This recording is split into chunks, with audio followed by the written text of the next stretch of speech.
नमस्कार, स्वागत है आपका के न्यूज में। आपके साथ मैं हूं वीरेंद्र भारद्वाज। बुलेटिन की शुरुआत करने से पहले आइए एक नजर डाल लेते हैं अब तक की सुर्खियों पर। इस बुलेटिन के प्रायोजक हैं रिफ्रेश, एक ऐसा एहसास जो कर दे आपको रिफ्रेश, और ब्लूमिंग वैली, जो अपनों तक पहुंचाए फूलों की सौगात।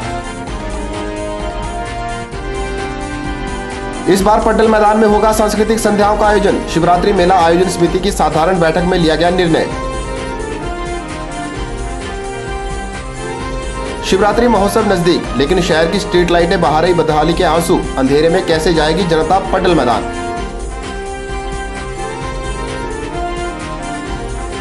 हिमाचल किसान सभा का सम्मेलन 9 फरवरी को मंडी में। दुग्ध उत्पादकों की मांगों को लेकर होगी प्रमुख रूप से चर्चा।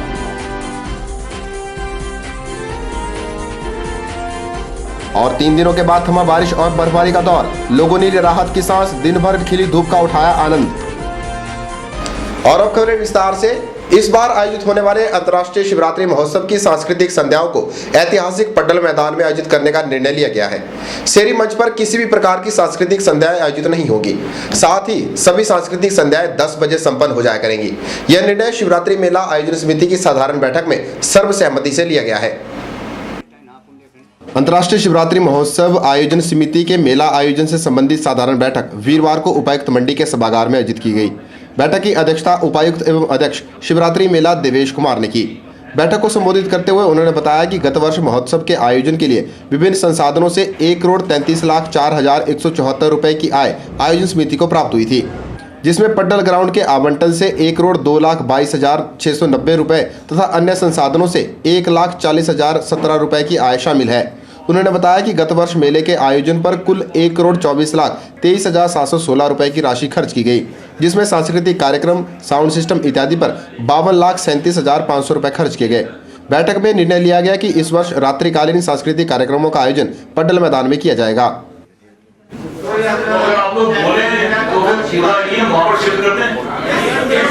ठीक है सर, बैठा हुआ है, आप इसकी चर्चा कर रहे हैं। ये और सारे अधिकार आपको देता है और ये सुझाव देता है कि जब चेंज होनी है तो एक बार पड्डल में करके देख लो, और पड्डल से ही आप लाइव टेलीकास्ट करो। जिसने घर में देखना है, शहर के जो लोग हैं वो घर में अपना टेलीकास्ट करते हैं, और जो एक स्क्रीन लगा दो, सारा प्रोग्राम पड्डल में करो। और कुल्लू की तरह, चंबा की तरह नाइट प्रोग्राम सारे आगे के लिए वहीं से होंगे और सारा प्रेस और दुकानदारों को विरोध नहीं होगा, क्योंकि 8 बजे के बाद सारी दुकानें बंद हो जाती है। दुकानदारों का कोई इंटरेस्ट नहीं है। शायद लोगों को लाइव टेलीकास्ट घर में देखने को मिल जाएगा। जो लोग बाहर से आए हैं उनको बस स्टैंड भी नजदीक है, रहने सहने की व्यवस्था भी खुली है और जगह भी खुली है। चलो फिर हम सर्वसम्मति से ये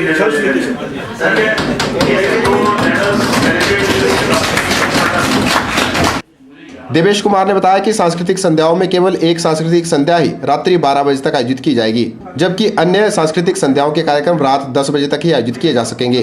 उन्होंने बताया कि जो कार्यक्रम 10 बजे रात्रि तक आयोजित किए जाएंगे, उस दिन कार्यक्रम की शुरुआत शाम 5 बजे से कर दी जाएगी। 10 बजे we have to close on the all remaining days।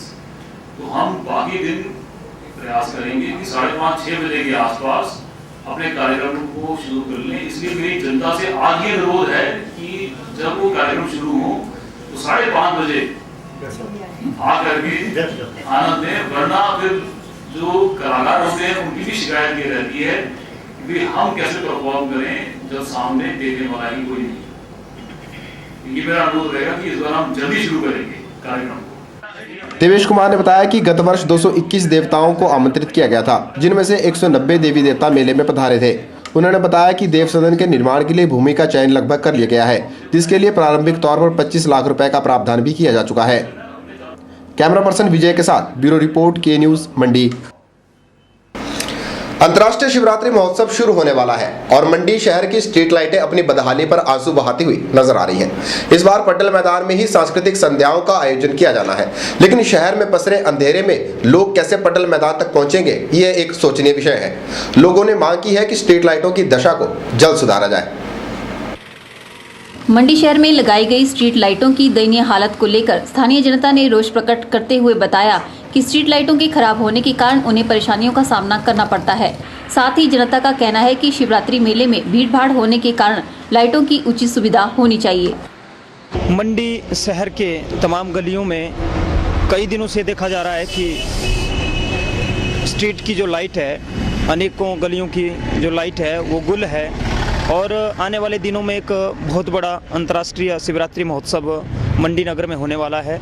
लेकिन प्रशासन लगता है कि पूरी तरह से सोया हुआ है और बिजली न होने से अनेकों प्रकार की जो लोगों को सुविधाएं थी उससे महरूम होना पड़ रहा है। अंधेरे में लोगों का आना जाना मुश्किल हो रहा है।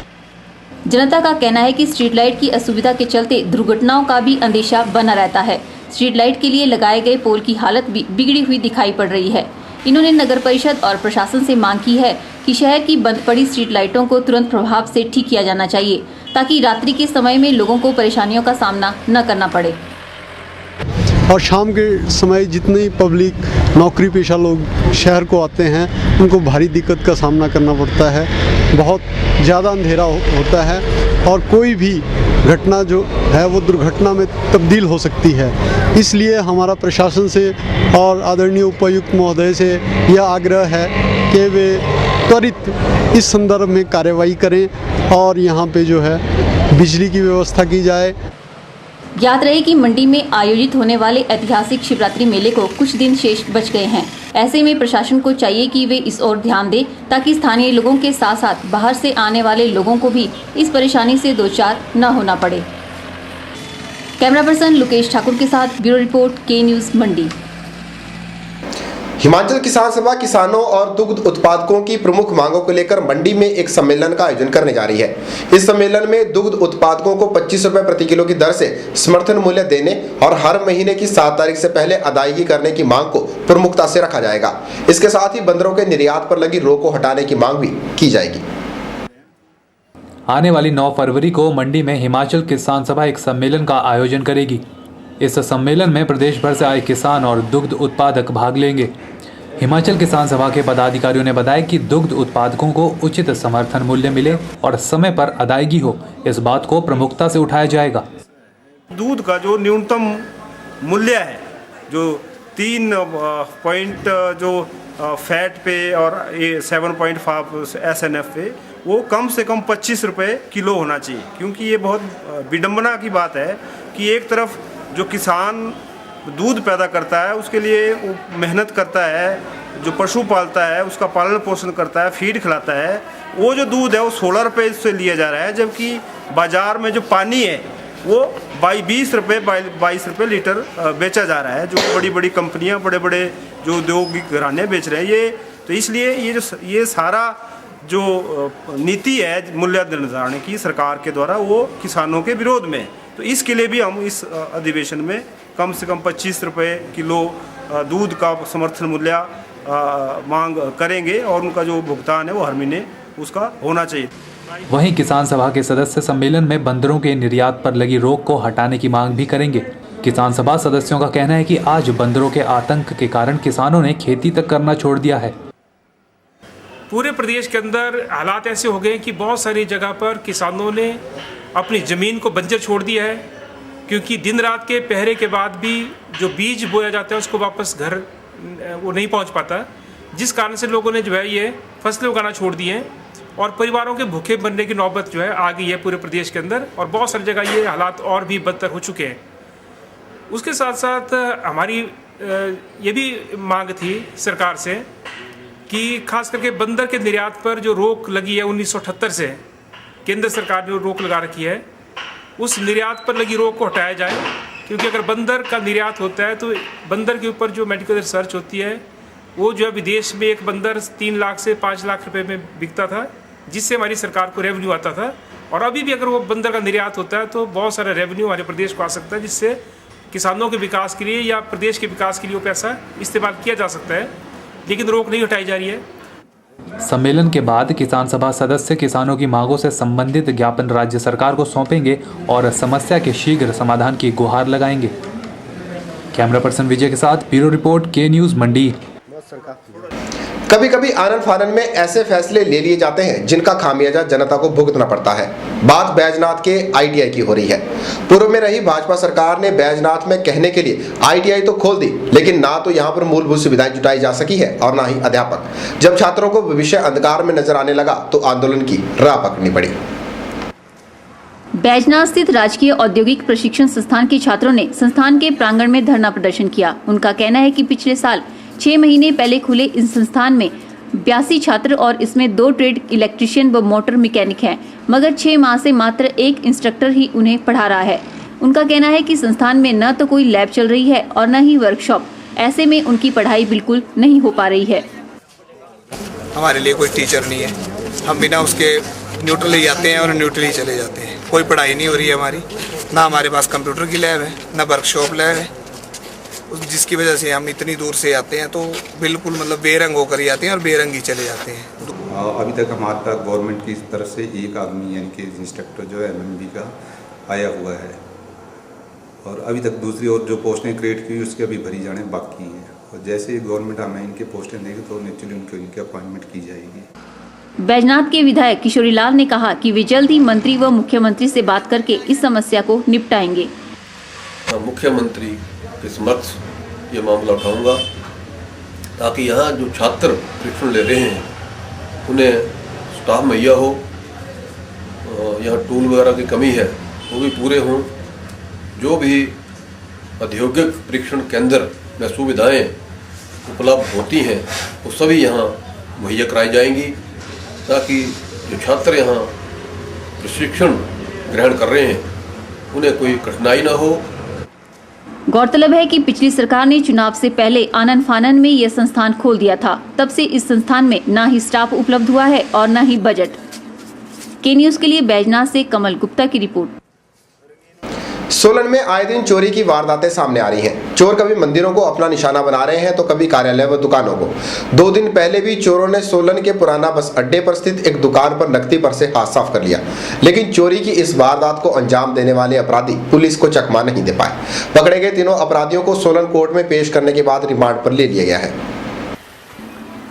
सोलन में आए दिन चोरों ने लोगों का जीना दूभर कर दिया है। पुलिस को भी दिन रात कसरत करवाने में चोरों ने कोई कसर नहीं छोड़ी है।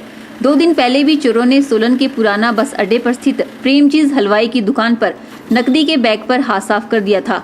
इस चोरी में शामिल ये तीनों अपराधी इसी दुकान में काम कर चुके हैं। दुकान के बारे में अच्छी जानकारी होने का लाभ उठाते हुए इन्होंने बड़ी आसानी से कैश काउंटर से करीब 1,35,000 रुपए पर हाथ साफ किया और रफू चक्कर हो गए। लेकिन इस चोरी की वारदात को अंजाम देने वाले ये अपराधी पुलिस को चकमा नहीं दे पाए। दुकान के मालिक प्रेमजीत का कहना है कि जब उन्हें चोरी का पता चला तो तुरंत ही उन्होंने ढूंढने की कोशिश की गई, लेकिन वह फरार होने में कामयाब रहे। 3 एक आदमी थे जो पहले भी कभी हमारे पास काम कर गए। उसके बाद वो परसों एक दिन पहले आए, भाई हमें काम करना है, लेकिन हमने मना कर दिया उन्हें कि भाई हमारे पास काम नहीं है। लेकिन वो अगले दिन कहते हैं अच्छा ठीक है हम चले जाएंगे, तो दुकान पे ही खड़े रहे वो। तो हमारे काउंटर के पीछे जब सफाई होती है पोछा वगैरह मारता है, तो मैं और एक वर्कर दोनों बाहर आ गए, लेकिन वो दुकान पे ही खड़े थे। उनमें से एक आदमी एकदम से अंदर घुसा और उसने बैग दूसरे आदमी को काउंटर के बाहर पकड़ाया और वो तीनों के तीनों एकदम भाग गए।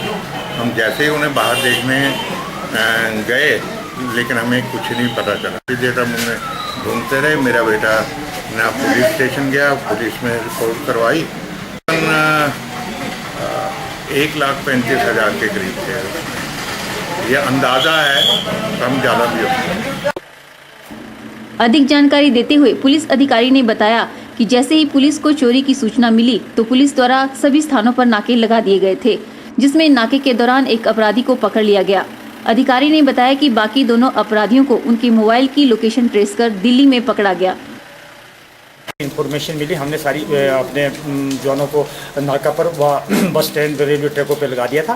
तो और उसी ट्रैफिक चेकिंग के दौरान एक व्यक्ति उनका रामबली को हमने धर्मपुर में राउंड अप कर लिया था और उसने जब दूसरे उनके साथियों से पता किया तो बताया कि हम दिल्ली चले गए और उसके बाद हम दिल्ली तक गए और दिल्ली पर उनको हमने उनके मोबाइलों की को ट्रैकिंग पर लगाकर हम वहाँ से उन दोनों आदमियों को अरेस्ट करके लाए हैं और इस अभियोग में तीनों अभियुक्तों को हमने गिरफ्तार कर दिया है, जिनके पास से कुछ बरामदगी हुई। छानबीन के दौरान पाया गया कि ये एक बिहार का है, एक यूपी का है और एक MP का है, मध्य प्रदेश का है, जो ये दिल्ली में होटलों में काम करते, तो इसलिए यहाँ यहाँ भी ये इन्हीं के होटल पर काम करने आए थे, जो एक रात को ठहरने के बाद सुबह ये वहाँ से कैश लेके भागे थे। अभी तक ऐसी वेरिफिकेशन हम उन कंसर्न पुलिस स्टेशन से करेंगे कि पहले किसी अपराध में वांछित रहे या नहीं। रिमांड आज इसको हमने कोर्ट में पेश किया, जिनका 8 तारीख तक पुलिस रिमांड हासिल किया गया है।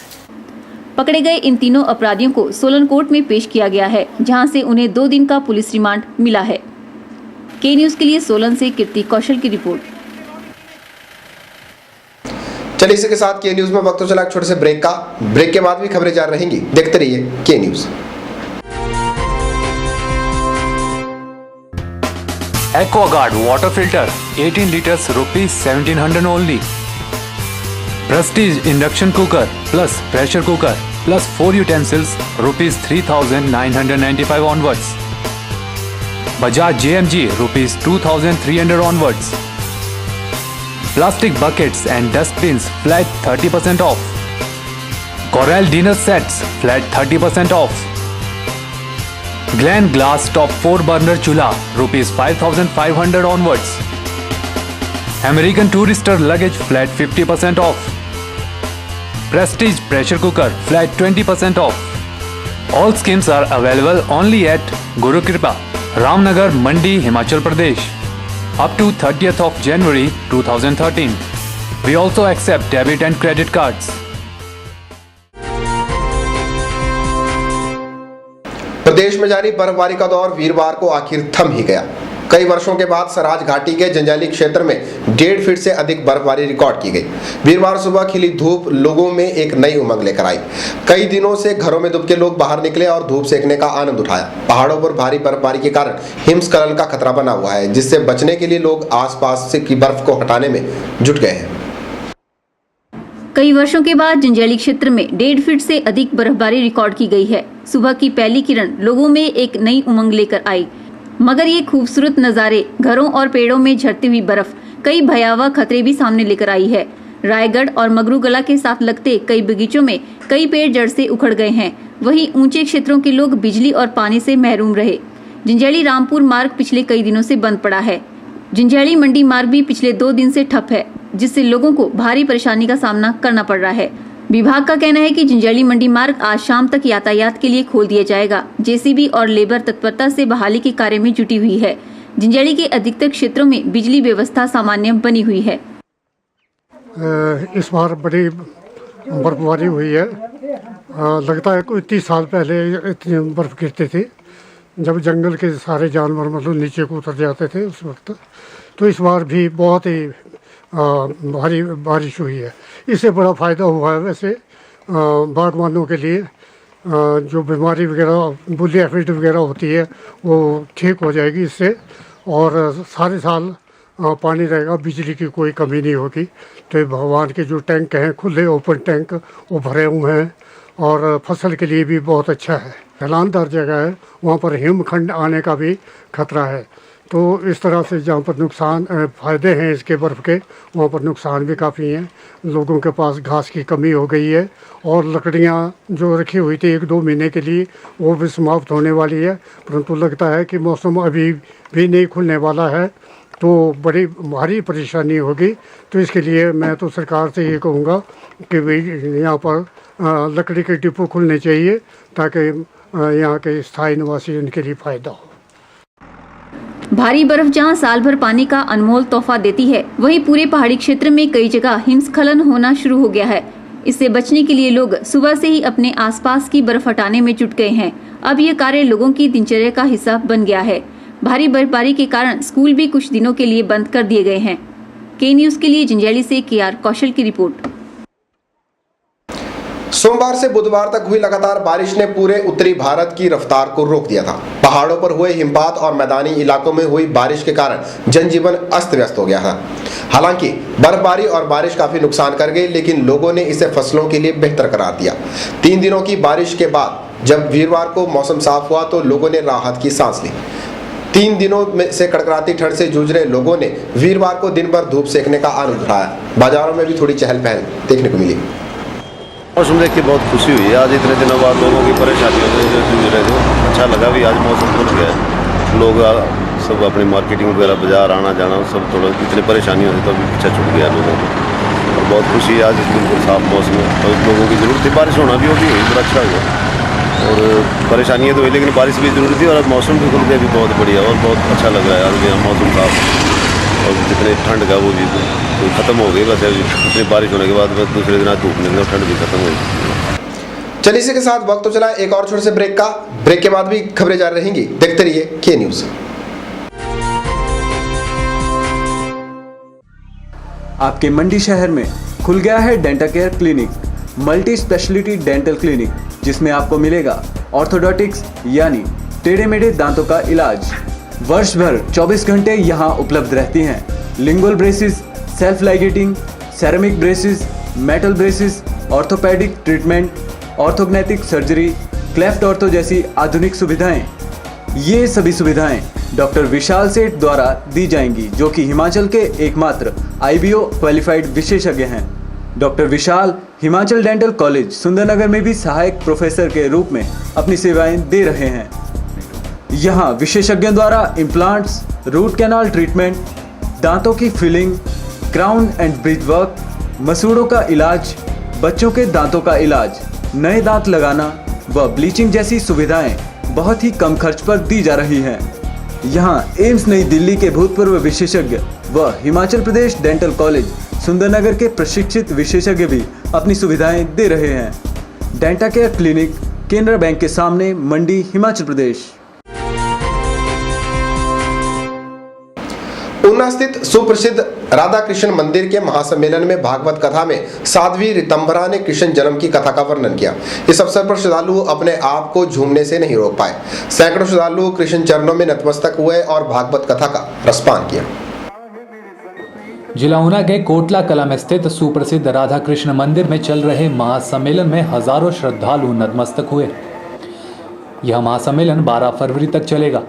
महासम्मेलन के अवसर पर मंदिर के संस्थापक संत बाबा बालजी द्वारा करवाई जा रही श्रीमद् भागवत कथा का वर्णन साध्वी ऋतंभरा कर रही हैं।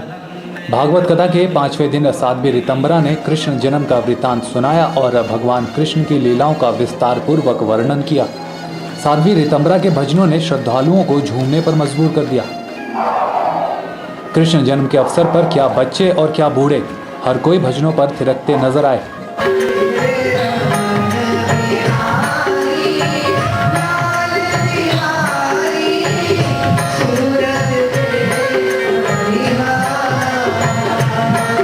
साध्वी ऋतंभरा ने भागवत कथा के दौरान उपस्थित श्रद्धालुओं को संबोधित करते हुए कहा कि शीतलहर चल रही है, बावजूद इसके श्रद्धालु यहाँ आए हैं और इसे ही आस्था कहते हैं। भारत के किसी नदी और किसी सागर का किनारा भगवान से ही धन्य हुआ है, या कोई भी पहाड़ का शिखर भगवती की महिमा से धन्य हुआ है। ये नजारा और संसार में मिल नहीं सकता, मिल नहीं सकता। पदार्थों में जीने वाली दुनिया नहीं जानती कि परमात्मा के नाम में मग्न होना किसे कहते हैं। वहीं इस महासम्मेलन में आस्था की डुबकी लगाने पहुंचे श्रद्धालुओं ने कहा कि जो कोई भी इस मंदिर में सच्चे मन से कुछ मांगता है, उसकी सारी मनोकामनाएं पूरी हो जाती हैं।